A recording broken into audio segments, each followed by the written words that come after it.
Hi everyone, hope you're doing okay. I know that some of you are facing some challenges at the moment, whether it's with the people that you're working with or just in the stuff of life. And so just wanting you to know that I'm praying for you, and if there's ways that we can help, then please do get in touch.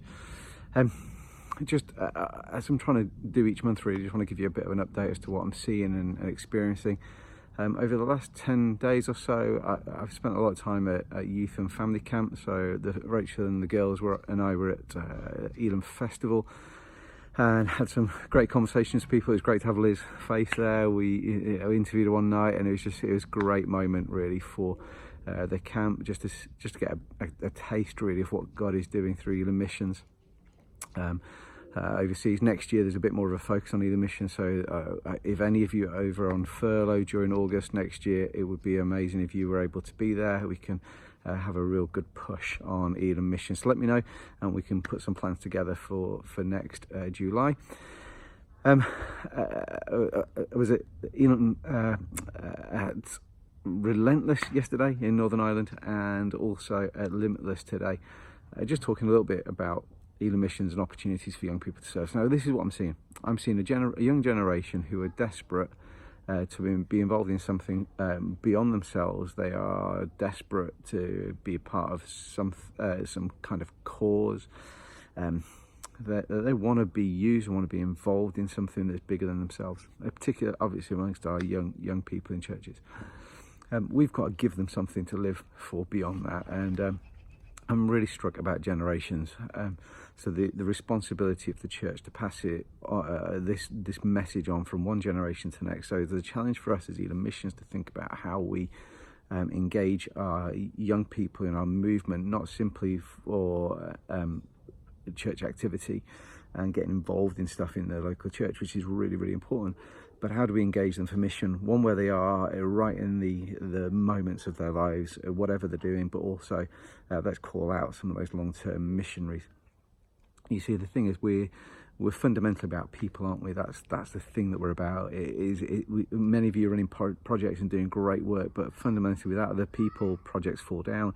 And we've got to just make much of people and loving people, which you do so well. And I'm constantly trying to get this across to our churches really, when it comes to funding and the like, is that it's ultimately about investing in people, not about buildings. Although we want to see some buildings around, ultimately we do want to see people invested in. So I was reading the other day some stuff, and it just triggered some thoughts really about the priesthood and this call to be a royal priesthood, a holy people, found in Exodus 19, and then at various other points throughout Scripture. But it also lands in 1 Peter, where there's this call to be a holy people, a royal priesthood. It wasn't just to a select few; it was to all of God's people. And what did priests do? They helped people connect with God, the people with God, and God with the people. Ultimately, it's what we do, isn't it? As God's people, we are primarily to help the last, the lost, and the least connect with God and to reveal God to people. So therefore, when it talks about being holy, it's something about distinct. And we're called to be a distinct people on the face of the earth. There's got to be something attractive about the way that we live. And I think one of the things that's really struck me over the last couple of days really is, how do we help our young people and our churches actually just back to this thing about people. How do we help people become all that God has purposed them to be, and be distinct, so it becomes attractive to those who don't know Jesus yet? And so that's the thing that I'm wrestling with. How do we live in such a way that does that? Whether we're here in Stratford-upon-Avon, where I'm sat at this moment in time, or whether you're in Singapore, or whether you're in wherever it is you find yourself.